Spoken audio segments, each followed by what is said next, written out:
¿Qué tal? Soy el padre Ricardo Aguilar, doctor en teología bíblica. Sean bienvenidos todos ustedes, amantes de la palabra de Dios, a esta sesión donde comentaremos nuevamente el evangelio que la liturgia nos propone para el próximo domingo. Recuerden que si este tipo de contenido les gusta, pues suscríbanse al canal, denle like para que YouTube mueva ahí sus algoritmos, de modo que se promueva más este tipo de contenidos para la gente que quiere conocer y vivir la palabra de Dios. Bien, comparto en pantalla con todos ustedes los contenidos que vamos a ir abordando. He intitulado a esta sesión como comentario al Evangelio Dominical, domingo 3 de Pascua, el domingo tercero. El texto del Evangelio es Lucas 24, versículos 35 al 48. Tenía que cumplirse todo lo que estaba escrito de mí. Son palabras que dice Jesús a sus discípulos para hacerles comprender cómo el Antiguo Testamento ya venía prefigurando, preparando para la comprensión de la acción salvífica de Dios a través de Jesucristo, sobre todo para que los discípulos comprendieran que la muerte y resurrección de Jesús ya estaba prevista como parte del plan salvífico de Dios para nuestra salvación. Precisamente por eso es un plan salvífico.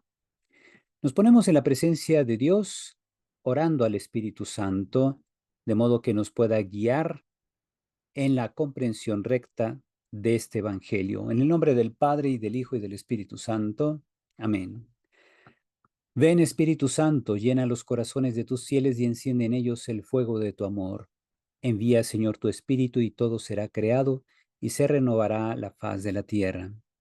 Oh Dios, que has instruido a los corazones de los fieles con la luz del Espíritu Santo, concédenos, según el mismo Espíritu, conocer las cosas rectas y gozar siempre de sus divinos consuelos. Por Jesucristo nuestro Señor. Amén. En nombre del Padre, y del Hijo, y del Espíritu Santo. Amén. Bien, pongo aquí en pantalla los contenidos del Evangelio que vamos a comentar.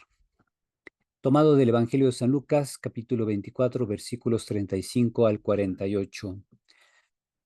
Cuando los dos discípulos regresaron de Maús y llegaron al sitio donde estaban reunidos los apóstoles, les contaron lo que les había pasado por el camino y cómo habían reconocido a Jesús al partir el pan.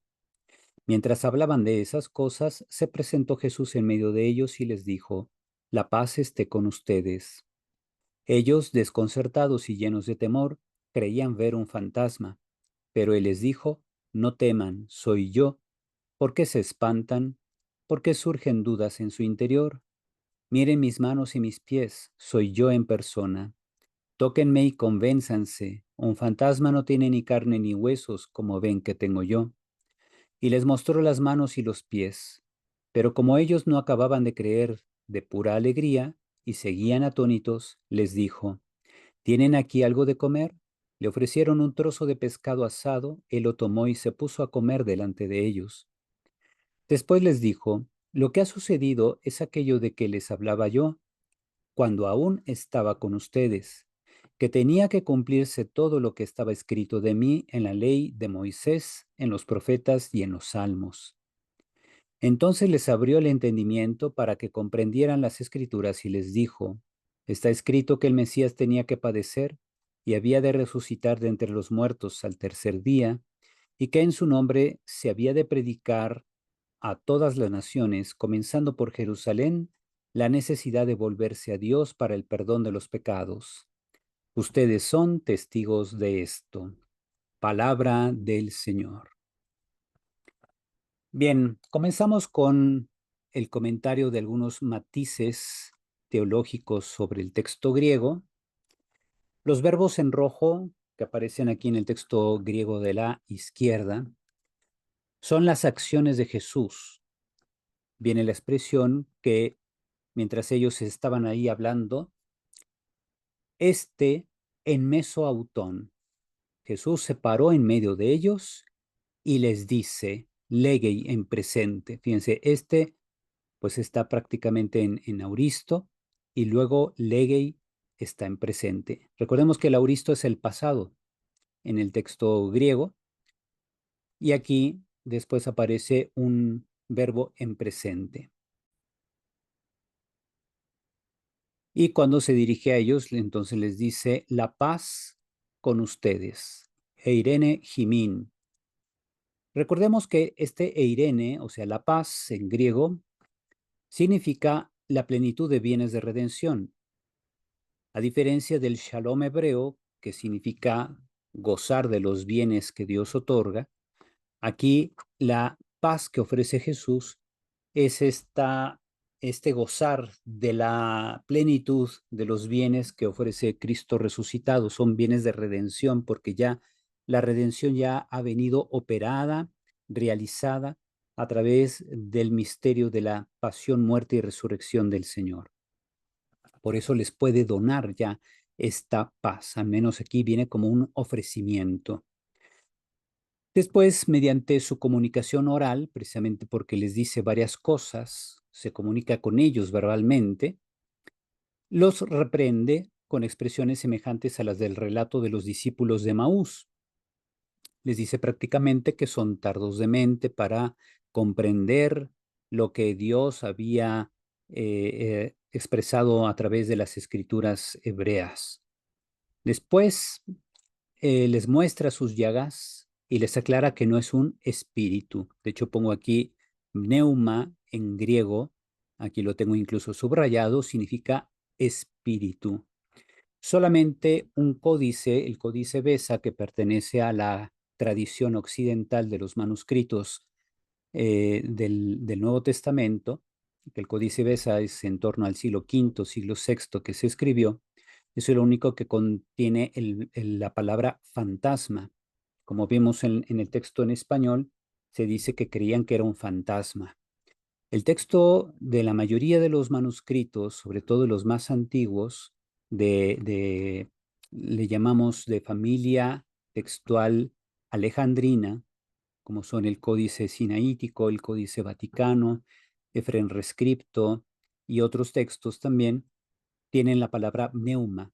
Significa que creían que era un espíritu, creían estar viendo edocun theorein pneuma, que estaban viendo un espíritu. Por aquello de que hay personas que llegan a decir que la Biblia confirma de que existen los fantasmas porque aquí viene el pasaje donde creen que es un fantasma, o cuando Jesús caminó sobre las aguas creían que era un fantasma. La Biblia no se mete en esos temas, hay que tener claro. La Biblia no se centra en explicar si existen o no los fantasmas. La palabra fantasma en griego, que así se pronuncia fantasma, significa algo que se ve. No se puede distinguir, es algo visible, perceptible por la vista, pero que no se puede identificar. Eso es simplemente un fantasma. No es, por tanto, un espíritu de un muerto ni cosas por el estilo. Simplemente es algo que se visualiza, no se identifica bien qué es, y eso es literalmente lo que significa un fantasma, es decir, algo que se hace manifiesto, porque el verbo phainomai en griego significa manifestarse o mostrarse, y de ahí viene precisamente el término fantasma.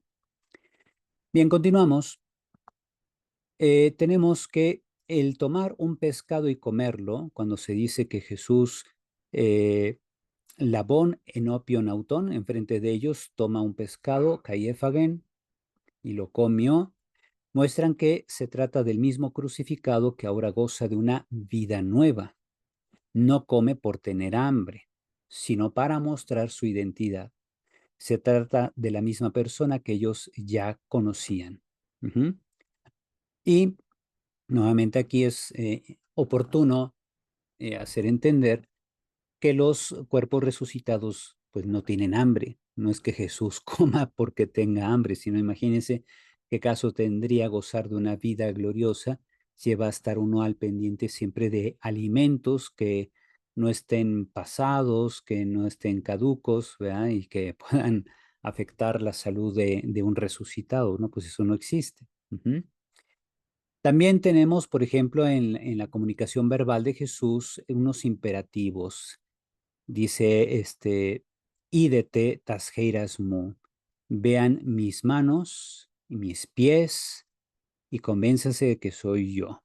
Ajá. Y que vean también que un fantasma no tiene precisamente eh, huesos, carne ni huesos, dice, como ven que tengo yo. Ujú. Continuando con el texto. En su comunicarse con ellos, Jesús emplea varios verbos en modo imperativo, mostrando señorío sobre ellos y sobre la realidad terrenal, pues Jesús ya ha sido constituido Señor con poder en virtud de su resurrección. Tenemos, por ejemplo, este verbo, pselafésate me kai idete. Este viene del verbo fao, es un imperativo auristo, significa tóquenme y vean. Ajá, tóquenme y vean. ¿Por qué Jesús les habla en forma imperativa? Pongo aquí precisamente porque es una forma de manifestar el señorío que él tiene sobre sus propios discípulos. Él es el Señor ahora en gloria y también manifiesta señorío sobre la naturaleza, porque la resurrección ya es precisamente del orden de lo sobrenatural, no es del orden de lo meramente natural. Ahora, la expresión de que ellos no acababan de creer, apistunton, o sea, que es apistunton, es alfa privativa más este verbo que viene del término pistis, que es creer. Alfa privativa es negación del creer, o sea, ellos, dice el texto, no acababan de creer debido a la alegría, ajá, por pura alegría. Parece una expresión ambigua. Sin embargo, recalca la condición de quien, condicionado por una emoción dominante, no logra abrirse a comprender lo revelado. Algo parecido había ocurrido con los discípulos de Maús. ¿Se acuerdan que ellos iban tan llenos de tristeza que no lograban distinguir quién era el acompañante que se les había acercado en el camino? Y efectivamente era Jesús. Entonces, ¿qué pasa aquí? Que cuando hay una emoción muy intensa, sea de tristeza o de una gran alegría, como que no se puede hacer un discernimiento apropiado para distinguir la manifestación de Dios en la vida de los discípulos.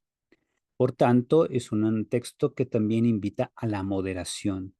Hay que vivir con alegría, con enjundia, digamos, incluso el hecho de que Cristo ha resucitado, pero siempre de una manera equilibrada y moderada.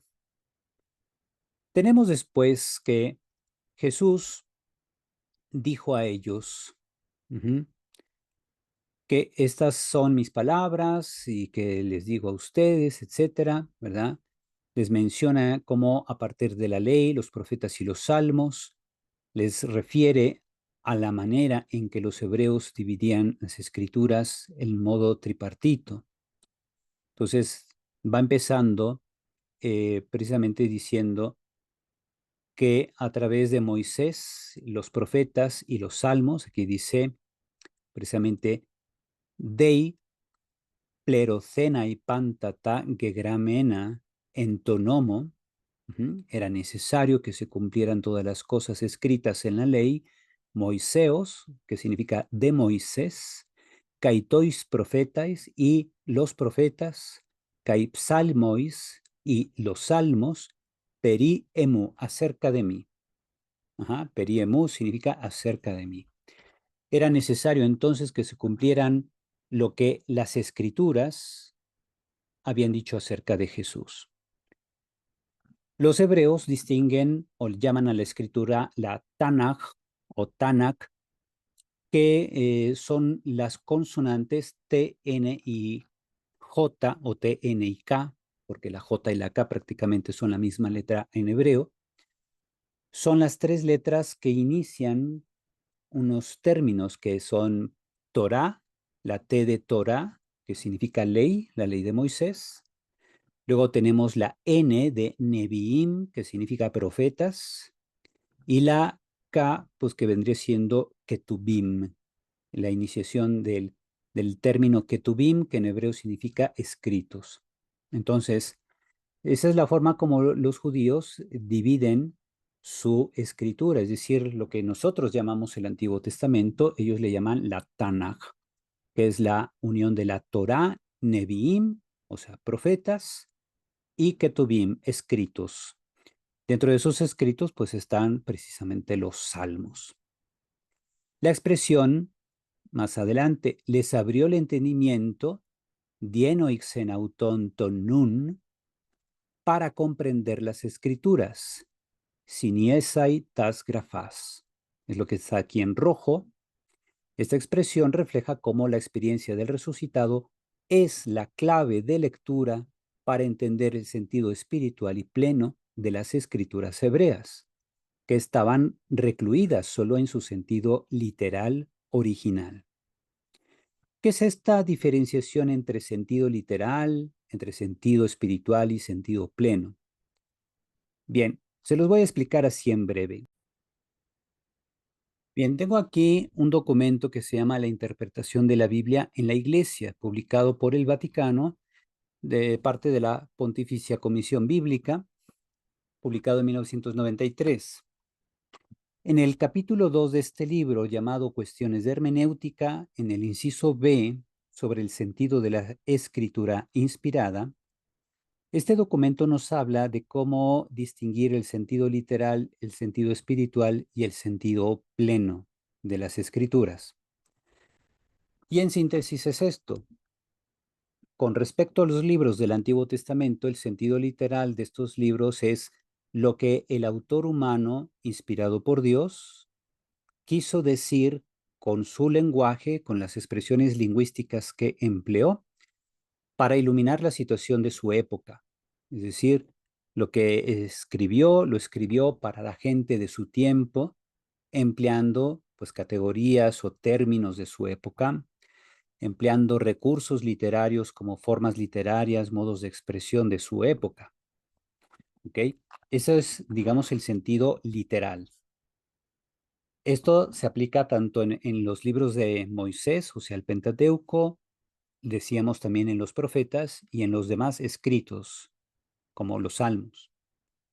Después, el documento nos habla del sentido espiritual, perdón.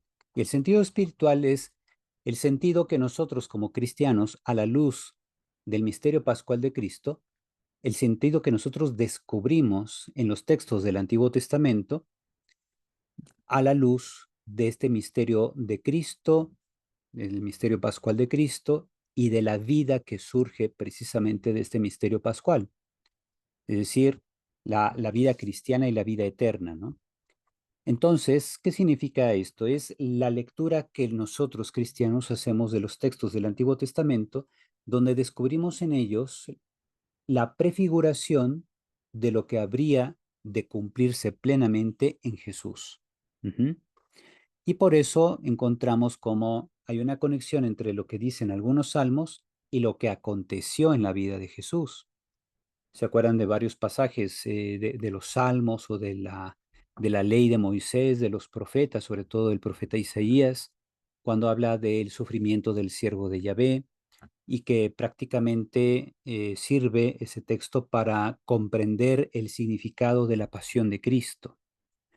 Entonces, obviamente, cuando se escriben estos textos del siervo de Yahvé durante la época del exilio en Babilonia, allá por el siglo sexto antes de Cristo, el profeta Isaías en aquella época, o al que llamamos profeta Isaías en el tiempo del exilio, pues no conocía nada sobre Cristo. Entonces, él escribió hablando muy probablemente de aquellos fieles israelitas que sufrían eh, la, eh, pues la esclavitud o los insultos o el desprecio social de parte de los babilonios, y pues ellos se mantuvieron firmes, mantuvieron su fe, no se rebelaban brutalmente contra los babilonios que los maltrataban, sino que se mantenían callados, ¿verdad? Y entonces puede ser que el profeta lo que estaba queriendo comunicar era que el siervo de Yahvé era precisamente este resto fiel de israelitas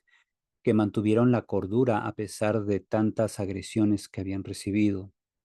Bien, ahora el sentido espiritual es que este texto llega, a su cabal cumplimiento en la pasión de Cristo, donde nosotros descubrimos cómo Jesús encarna precisamente todas las expresiones referidas al siervo de Yahvé en el libro del profeta Isaías. Y entonces esa conexión nos hace ver que el libro del profeta Isaías es una profecía que prefigura lo que habría de sufrir Jesucristo, nuestro Señor, durante su pasión. Pero esto se entiende solamente a partir de la resurrección de Cristo. Si Jesús no hubiera resucitado, nadie hubiera encontrado esa conexión de significados. Finalmente, el sentido pleno del que habla este documento de interpretación de la Biblia en la Iglesia es precisamente cuando encontramos un autor del Nuevo Testamento que explícitamente aplica esta conexión de textos del Antiguo Testamento que conectan con situaciones o momentos de la vida de Cristo, y el autor del Nuevo Testamento, también inspirado por Dios, llámese cualquier evangelista u otro autor, pues dicen expresamente, ¿verdad? Ahí en el texto bíblico dicen, así se cumplió la escritura que decía tal cosa. Bien, entonces lo que hace Jesús con los discípulos es explicarles, es decir, les abre la mente, la capacidad intelectiva, para que ellos puedan entender lo que los textos del Antiguo Testamento ya habían prefigurado sobre Jesús. Y eso es precisamente el punto de lo que estamos hablando. Volviendo aquí entonces a este comentario.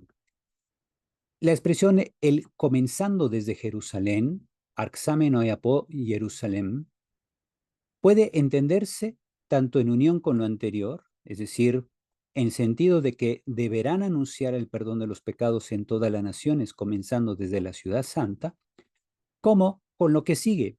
Es decir, también se podría entender este versículo 48, perdón, el final del versículo 49, Arxamenoi Apó Jerusalén, que se podría entender, desde Jerusalén ustedes serán testigos de esto. El versículo 48, Gimeis mártires tuton, ustedes serán testigos de esto, pero la relación dual es siempre posible. Es decir, comenzando desde Jerusalén, ustedes predicarán todas las naciones. O bien, comenzando desde Jerusalén, ustedes serán testigos de esto o de estas cosas. Ujú. Entonces, bueno, ahí ha habido muchos debates entre especialistas sobre si la expresión comenzando desde Jerusalén debe ir ligado a lo que ya se viene diciendo antes en el versículo 47 o si está en directa conexión con el versículo 48. Pero la relación dual es siempre posible, es decir, se puede aplicar tanto a lo anterior como a lo que sigue. Es decir, los discípulos comenzando desde Jerusalén tanto predicarán en todas las naciones, como al mismo tiempo serán testigos de las cosas que sucedieron el día de la resurrección. Bien, y ahora pasamos directamente a lo que ya es el comentario. Aquí Lucas nos muestra cómo Jesús enfatiza su resurrección corporal, incluso comiendo, para demostrar su realidad física. La fe pascual se cimenta en esta dualidad. La entrada de Jesús a otra vida, pero sin ser visto como un mero espíritu. Jesús revela la verdad de su resurrección mostrando su corporeidad, cumpliendo así las profecías. Pero recordemos que es una corporeidad glorificada. Ya no es la corporeidad que, por ejemplo, tenemos nosotros en esta vida, que es una corporeidad limitada, ¿no? A nosotros nos pueden encerrar físicamente en un lugar y no podemos salir. En cambio, Jesús resucitado aparece y desaparece a voluntad en distintos lugares. También nosotros estamos sometidos al paso del tiempo, vamos envejeciendo, y sin embargo, Jesús resucitado ya no envejece. Nosotros padecemos hambre. Jesús no tiene hambre, Jesús resucitado ya no tiene hambre, solo come para mostrar que Él está físicamente en medio de sus discípulos. Las predicciones de la pasión y resurrección iniciadas antes ahora alcanzan su punto máximo. Jesús se manifiesta a todos los discípulos. La reacción de ellos no es ideal hasta que el miedo y la duda dan paso a la adoración y obediencia. Mientras los discípulos, aun viendo a Jesús resucitado, tengan miedo o anden dudando, su fe sigue imperfecta.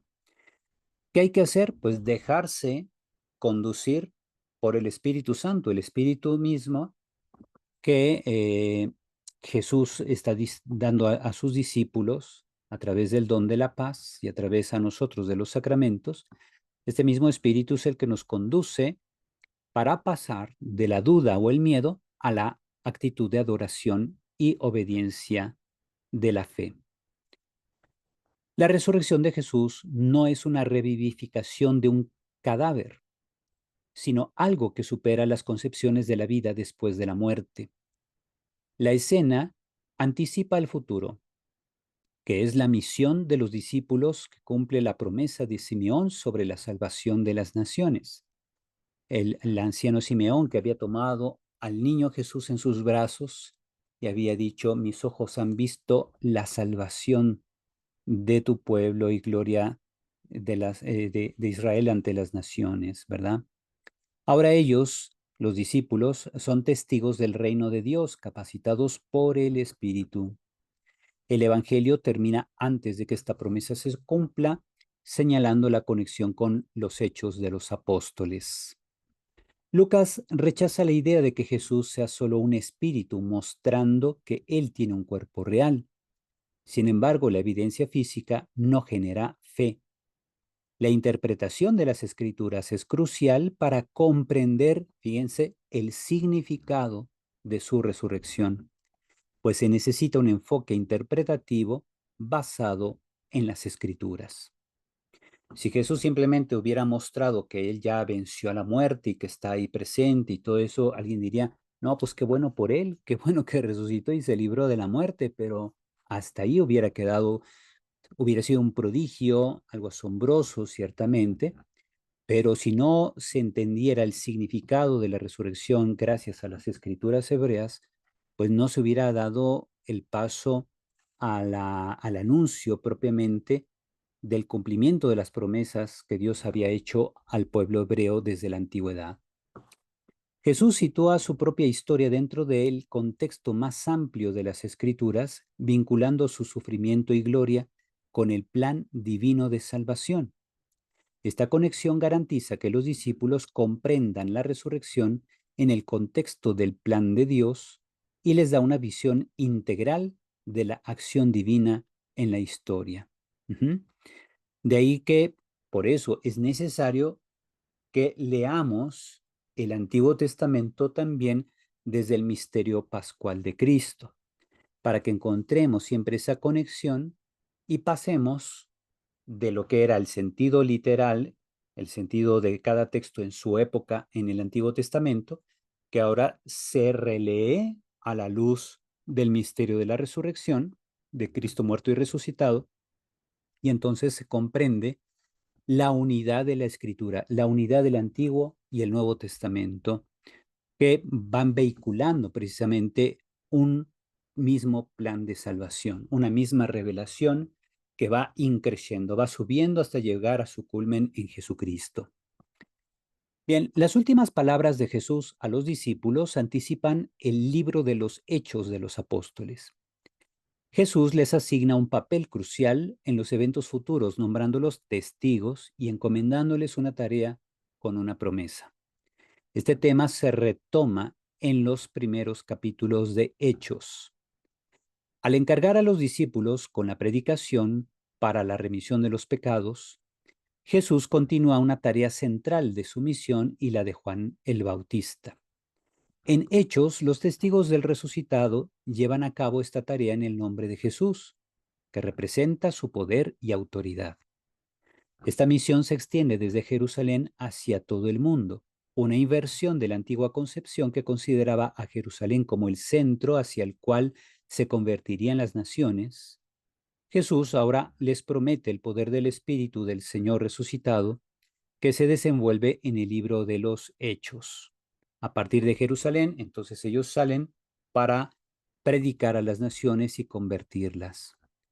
Nuestro pasaje evangélico, bueno, aquí ya pasamos a las orientaciones para la vida. Nuestro pasaje evangélico resulta hoy interesante porque vivimos en un contexto socioepocal, o sea, en una sociedad y época, donde se promueve la contestación a la fe desde perspectivas empírico-científicas o desde el agnosticismo tan de moda entre supuestos intelectuales que continuamente son ensalzados en los medios de comunicación.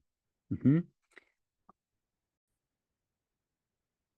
No obstante, el relato de esta aparición de Jesús, aun teniendo connotaciones de un mostrarse físico del Señor, apunta más bien a la comprensión del significado de su estar glorificado, su conexión con las escrituras hebreas de antaño y con la obra de la salvación. En efecto, la resurrección de Jesús es un dato de fe, no demostrable por métodos científicos.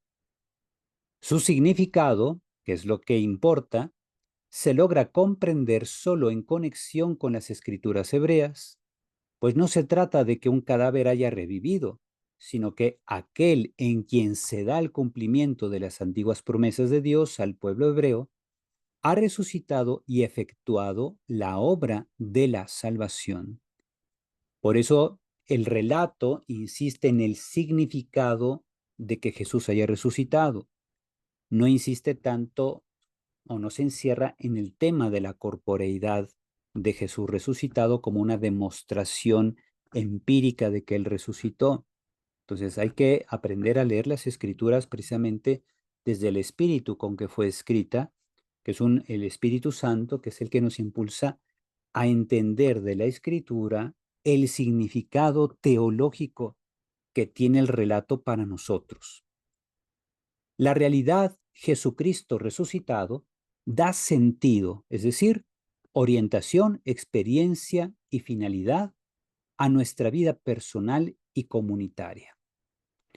Por la fe, procuremos resignificar los desafíos de la vida desde nuestra relación con Jesús. Para ello, antes de leer la Biblia, pidamos siempre al Padre que nos dé el don del Espíritu Santo, de modo que Él nos abra el entendimiento con el fin de entender el sentido pleno y salvífico de las Escrituras, no solo las relativas al Antiguo Testamento, sino también el Nuevo, y tener una experiencia profunda y transformadora de Cristo resucitado.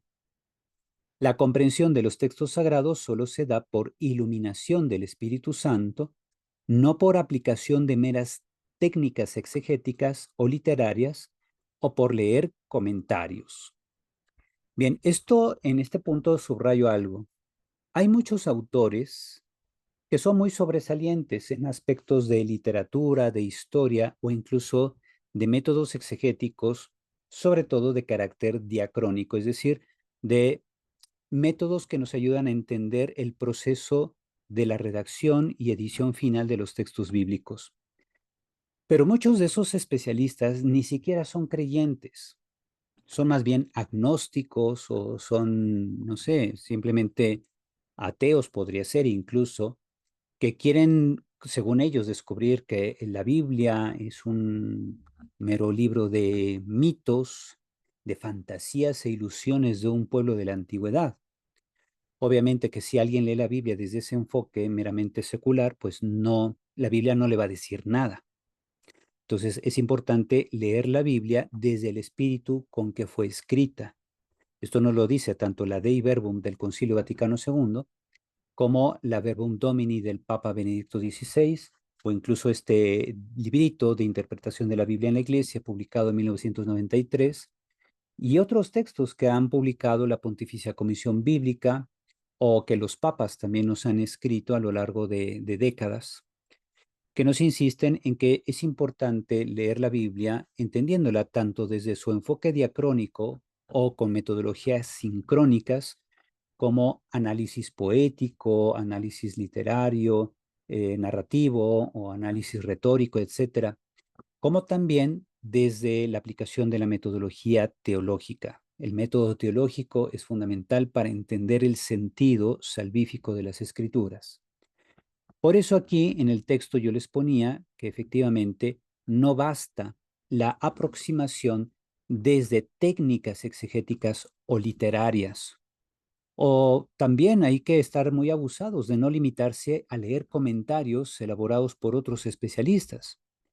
Incluso recordemos que precisamente este encuentro que tenemos cada semana de comentar la palabra de Dios, pues es un ejercicio para que ustedes también vayan aprendiendo y a dejarse conducir por el Espíritu Santo y pedirle que les vaya mostrando precisamente el sentido de la Escritura, no solo para la vida personal de cada uno de ustedes, sino para la vida de la comunidad en la que ustedes están insertados, ¿verdad? La comunidad familiar, comunidad parroquial, comunidad diocesana o comunidad religiosa a la que pertenezcan ustedes, porque eso ya es tarea del Espíritu de Dios, ¿verdad? Yo solamente aquí estoy proporcionando a ustedes una serie de elementos que pueden servirle a cada uno de ustedes en su vida personal, pero son elementos de apoyo.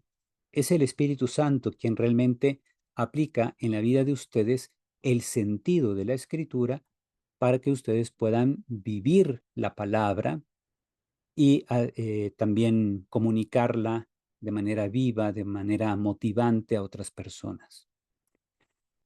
Ahora, este último punto también es importante. Resignificar los desafíos de la vida es verlos desde la fe, desde la experiencia de Jesús.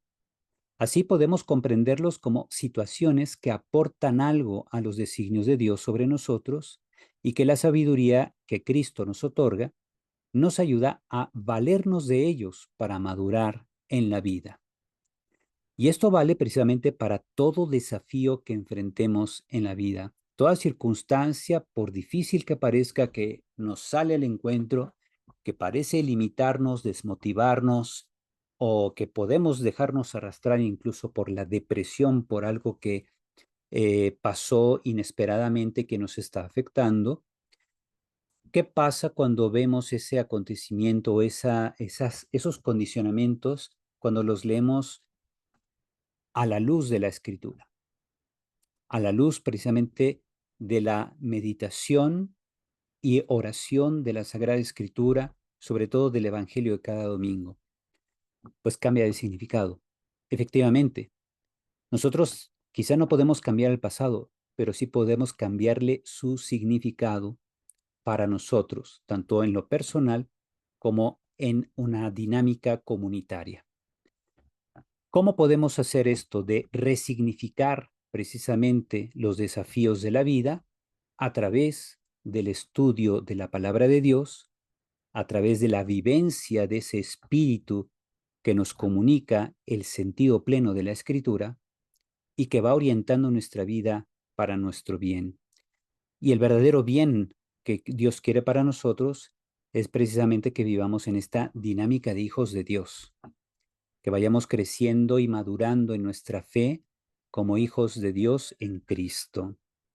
Y de allí en adelante todo lo demás es realmente una ganancia. Vamos a experimentar precisamente carne propia cómo el Espíritu Santo conduce nuestra vida, pero no lo hace como un titiretero, ¿verdad? Porque el Espíritu Santo lo que hace es que dirige nuestra vida, pero también suscita en nosotros la participación activa, consciente de nuestra parte, donde colaboramos con la gracia que el Espíritu Santo nos da. De modo que así nosotros también vamos participando de esta obra de salvación, que en cuanto bautizados también Cristo nos ha capacitado para participar y colaborar con la gracia que el Espíritu Santo nos da y que se expresa de forma muy concreta, por ejemplo, en la resignificación de los acontecimientos de nuestra vida a la luz de la palabra de Dios. Bien, con esto hemos terminado y vamos a pasar ahora a nuestra oración final. Padre Dios, que tu pueblo santo se regocije siempre al verse renovado y rejuvenecido, para que al alegrarse hoy por haber recobrado la dignidad de su adopción filial, aguarde confiadamente y con gozosa esperanza el día de la resurrección. Por nuestro Señor Jesucristo, tu Hijo, que vive y reina contigo en la unidad del Espíritu Santo y es Dios por los siglos de los siglos. Amén. Y bien, pues así hemos terminado con este comentario al texto del Evangelio Dominical para este tercer domingo de Pascua del año 2024. Espero que pueda servir a todos ustedes para vivir profundamente la palabra de Dios, para resignificar sobre todo esos momentos difíciles que quizá todos han tenido en su vida, que a través de la memoria pues podemos recordar esos momentos difíciles, como todo esto contribuye desde la sabiduría de Dios para nuestro crecimiento. Entonces, resignificando todo esto a la luz de Cristo resucitado, pues podemos nosotros seguir adelante, levantar la mirada y caminar confiadamente con Cristo, en Cristo, y hacerlo todo por Cristo. Bien, les agradezco a todos su atención. Recuerden que si les gusta este tipo de contenidos, promuevan este video con like, con también suscribirse a este canal y promoverlo con sus contactos para que más personas junto con nosotros puedan seguir caminando en el conocimiento y vivencia de la palabra de Dios. Me despido de ustedes y les imparto la bendición. El Señor esté con ustedes. La bendición de Dios Todopoderoso, Padre, Hijo y Espíritu Santo, descienda sobre ustedes y permanezca para siempre. Amén. Que pasen todos una feliz, feliz Pascua, sobre todo un feliz fin de semana, y les deseo mucho éxito viviendo la palabra de Dios. Hasta pronto.